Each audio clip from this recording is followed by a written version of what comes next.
So in circuit, the real sources of EMF behave differently. The potential difference across a real source is not equal to the EMF as given by this equation. So the reason is that the charge moving through the material of any real source encounters resistance, and we call this the internal resistance of the source, and it is denoted by small r.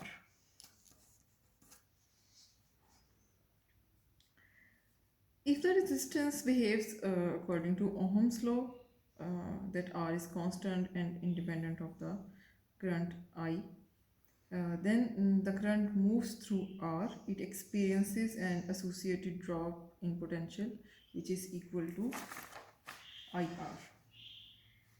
And in real situation, this resistance is present inside the battery, so we can write this equation V minus IR, the resistance inside both terminal R. So here VAB is called the terminal voltage, which is always less than E due to presence of IR. Okay, if we have a battery which has an EMF of 1.4 or 1.5 volt,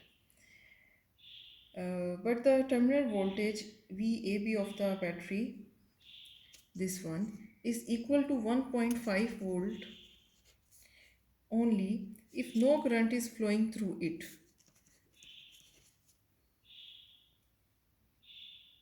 And as in equation here, this one. So if the battery is part of a complete circuit through which current is flowing, this terminal voltage will be less than 1.5 volts. For a real source of EMF, the terminal voltage equals the EMF only if no current is flowing through the source. So we can describe the behavior of a source in terms of two properties: an EMF E, which supplies a constant potential difference independent of the current in series with an internal resistance.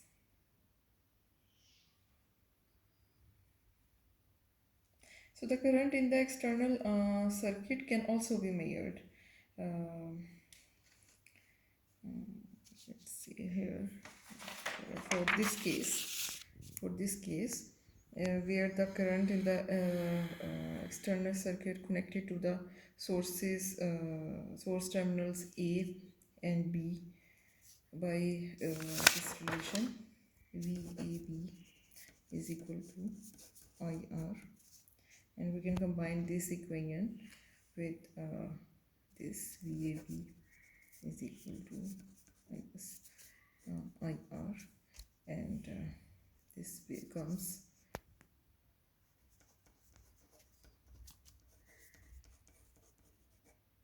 over is equal to sine over plus so current and source with internal resistance. So the current equals the source EMF divided by the total circuit resistance. Now let's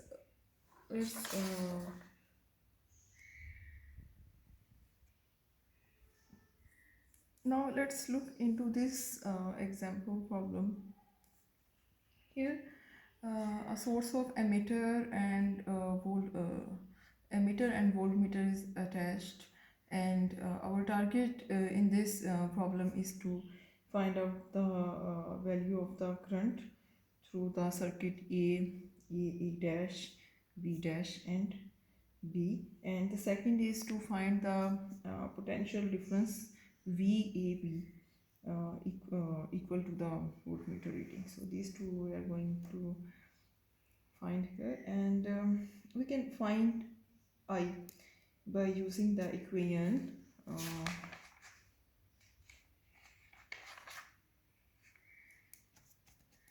I is equal to R plus R. So here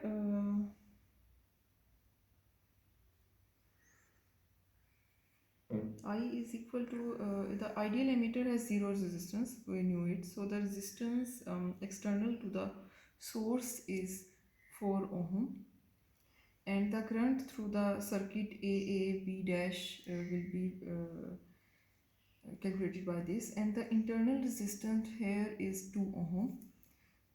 So, and the source is already given 12 volt, so we can find out the current in this 2 ampere. So the ammeter here reads 2 ampere current. Our wires here have zero resistance. So the emitter A also has zero resistance. It's an idealized emitter. So there is no potential difference between these 2 points A and A dash, and similarly between B and B dash. So it means that VAB is equal to VA dash B dash. So now let's find VAB by considering that A and B either has the terminals of the resistor or as the terminals of the source.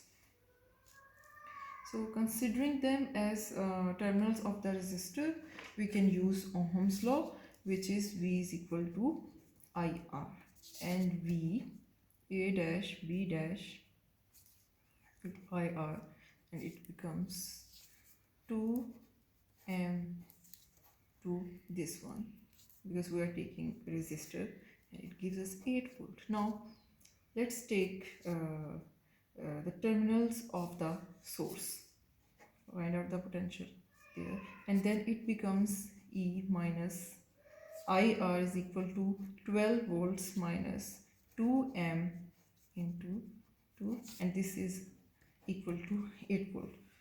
So we conclude that voltmeter reads 8 volt. So if you find any problem in understanding the concept of EMF, we will discuss it tomorrow in a discussion session.